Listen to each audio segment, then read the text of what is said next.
Welcome to videocast number 3. I'm Dr. Lachos. I'm the instructor for the course. In videocast number 3, we're going to take a look at much of what you're going to be learning about teen pregnancy prevention, STD prevention, and HIV and AIDS prevention. We'll also take a look at some factors related to sexuality education in schools. We know that teen pregnancy creates academic problems. You're going to learn about the rates of teen pregnancy in the United States, as well as the fact that kids that get pregnant or get somebody pregnant are much less likely to graduate from high school. And we know that teen pregnancy and early parenting causes a number of different consequences for both the teen parent and for the child. Children of teen parents are much more likely to be retained to grade, much more likely to be involved in delinquent behaviors, and much more reliant on social and welfare services. If we look at the Youth Risk Behavior Survey data, again, the data looks at a random sample of students in grades 9 through 12 and examines their health behaviors. We can see that about 50% of all adolescents in the United States are sexually active.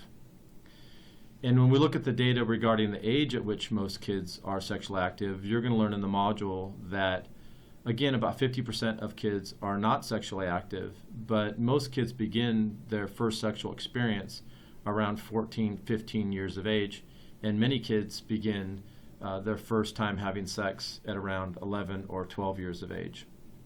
In terms of sexuality education in the United States, we know that only about 5% of students in the United States ever receive comprehensive sexuality education in schools.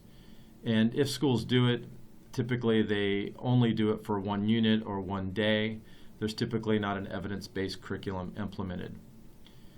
Much of the research regarding sexuality education you're going to learn tells us that just because we teach kids about sex and disease prevention doesn't mean that they're going to have sex. In fact, there's never been a study done that has shown simply teaching kids about sex makes them want to have sex. As a result, most parents in the state of California support sexuality education in schools. It's a myth that parents do not want this taught in schools. You're going to learn a lot about the reasons to include sexuality education in schools. We know that attitudes about sexuality form very early in life and are very difficult to change.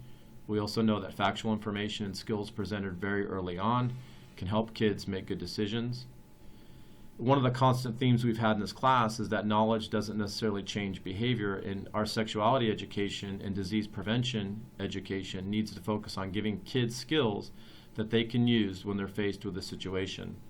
In fact, you're going to learn about many of the California educational codes that require HIV and AIDS prevention, as well as comprehensive sexuality education. So what does the research say about what works in sexuality education? Much of the modules are going to focus on what works and what doesn't work. We know that abstinence-only programs do not work. That is, programs that just focus on abstaining from sex until marriage have not been effective. We know one-shot approaches like having guest speakers is not effective. We also know scare tactics like the Baby Think It Over program is not effective. And then biomedical approaches, simply teaching anatomically and physiological information to kids doesn't keep them from getting pregnant. And then finally, the use of guest speakers is not an effective approach. We also know that virginity pledges, and you'll read a lot about this, are not effective. In fact, much of the research regarding virginity pledges show that kids that pledge their virginity until marriage are much more likely to get an STD. There's a lot of debate that you're going to learn about regarding sexuality education in schools, including the debate over which types of programs should be implemented, like abstinence-only programs versus more abstinence-based or what are called comprehensive programs. Make sure that you understand the difference. We know that programs that talk to kids about condoms and refusal skills are effective.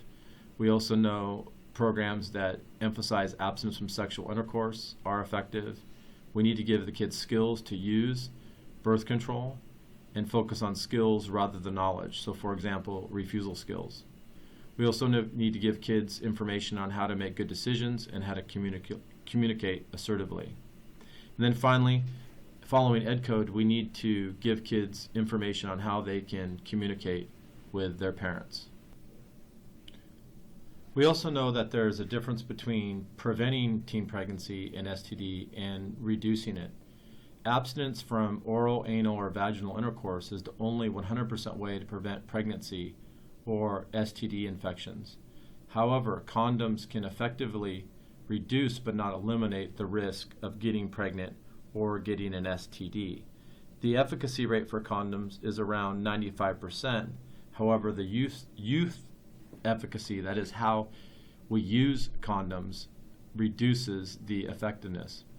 Birth control pills and other contraceptives are also highly effective in reducing pregnancy, but many of them do not reduce the risk of STD infection. In conclusion, kids need to learn about sexuality from an early age, and you'll see that both the California Department of Education's health framework as well as the National Health Education Standards state that we should begin sexuality education in grade 1. And our prevention education needs to focus on skills: birth control use, identifying a risk situation, how to make good decisions, assertive communication, rather than knowledge about anatomy or the consequences of teen pregnancy and STD. Not all teen pregnancy or STD prevention programs are effective. In fact, you're going to watch a video called What Works? Sexuality Education that's going to outline what are the characteristics of effective and ineffective teen pregnancy prevention and STD prevention programs. Make sure that you read Chapter 13 in the Teljahan text, as well as Chapter 3 in the California Department of Education Health Framework, and make sure that you carefully review the modules 7 and number 8. It's very important in terms of an online class that you're able to take away the most important information from the readings as well as the modules. As always, if there is a question, make sure you contact me during office hours. Have a great week.